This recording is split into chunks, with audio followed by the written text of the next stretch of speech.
Welcome everyone, this is Like It's 1985 with my review of the high-grade Gundam 00 1 to 144 scale model kit. Today we're going to take a look at the Hiling Cares Garazzo model kit.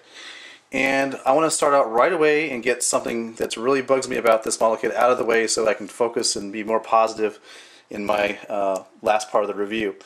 But let's focus on the feet here. The way the feet are supposed to work is when the model kit's standing on the ground, they're supposed to be extended out like this. You can see you have two claws going forward and one claw going to the rear, pointing to the back. Well, when he's in midair or on an action base, what you can do is you can fold this in and kind of fold this piece in like that. And these two pieces are actually separate pieces, these two front claws, and they're supposed to come together and squeeze together like that so that there's not a gap there as quite as much when he's in midair, so he's hovering above the ground like that. But the problem is, for one thing, for the life of me, I've only got it to do it once, is to get these pieces to squeeze together so that they squeeze together like that. I could not figure out how to do that, which is one annoying thing about it. The other thing is, since these are two separate pieces, they fall out pretty damn easily.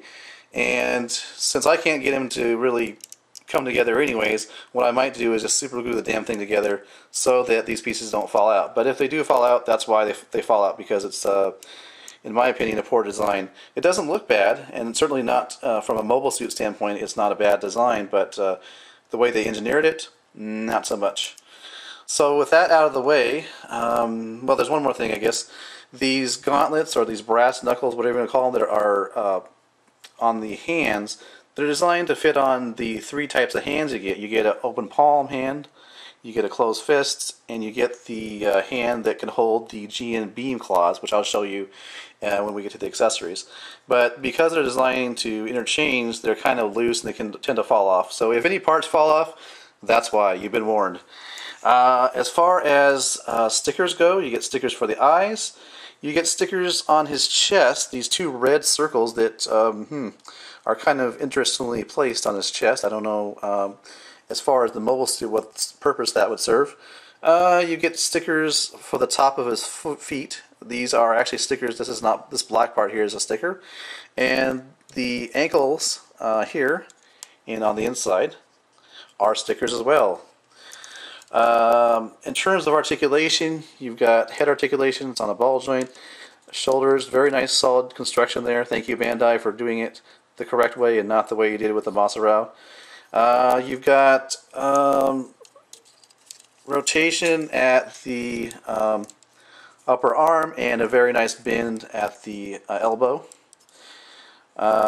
You've got rotation on the wrist, of course, being a ball jointed wrist. And these pieces here, this can go forward, but oftentimes it's going to fall off like it just did now. But it's designed to supposedly go forward like this and articulate, but since it's supposed to come off, it also comes off too easily. So you've got articulation in the waist. These side pouches, I guess you'd call them, or storage areas, they articulate as well. You've got articulation at the hip area, so you can go back and forward. And a very nice leg design, I like that. And as you can see, and let me go ahead and do it on the other side here, you can get quite a good bend going on right there. And you kind of saw the ankle articulation before as well. So you got it's on a ball joint there.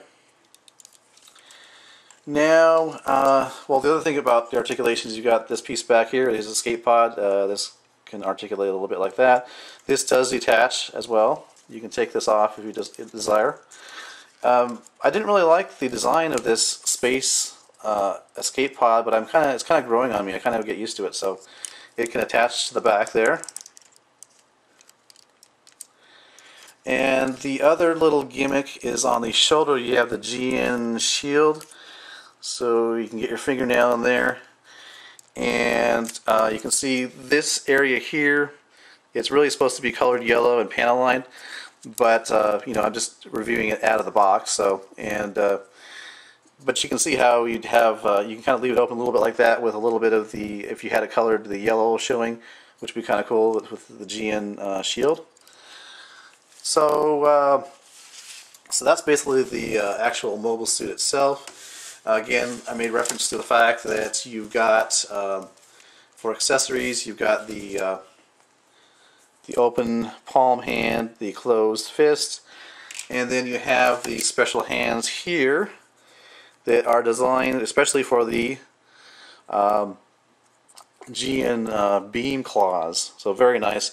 And this is the reason I got the Garazzo as opposed to the Garazzo. I really like, as I've said so many times before, I really like my figures with bladed weapons or some kind of, weapon like this. So I really appreciate and I really like the translucent orange color as well. So that's why I picked out the Garazzo as opposed to the Garazzo. I may eventually pick up the Garazzo, but we'll see. And you get a very nice and very much appreciated, you get a stand. Simple, but it does get the job done. You've got two connector types that connect into the base like that. So you could get the Garazzo into his hovering mode or flight mode, and you can pull off some pretty cool poses that way. So that's always nice to have a even though it's simple, it's always nice to have a stand like that included with the kit. So looking at the head, you actually have the option to have the visor up or down. Now to change the visor, you'd have to take off the top of the head like I just did and get your finger in there and pull up this red translucent piece of plastic, and then there you have the eyes that are behind a visor, and then you simply just put the top of the mobile suit's head back on here. It slides on pretty easily, and then you can place the as you can see, you can have the visor over the eyes. Now, if you're asking yourself where are the beam sabers and the beam saber hilts, well, the short answer is there aren't any, and I'll show you what I mean by that. These two pieces on the side of his waist here, either one of those, we'll take a look at this one. On the underside, you can see that what you get is a molded in representation, and a representation only, of a beam saber hilt. That's all you get. And in a way, I'm not really surprised. Bandai has done this before, where they skimp out on some of the accessories.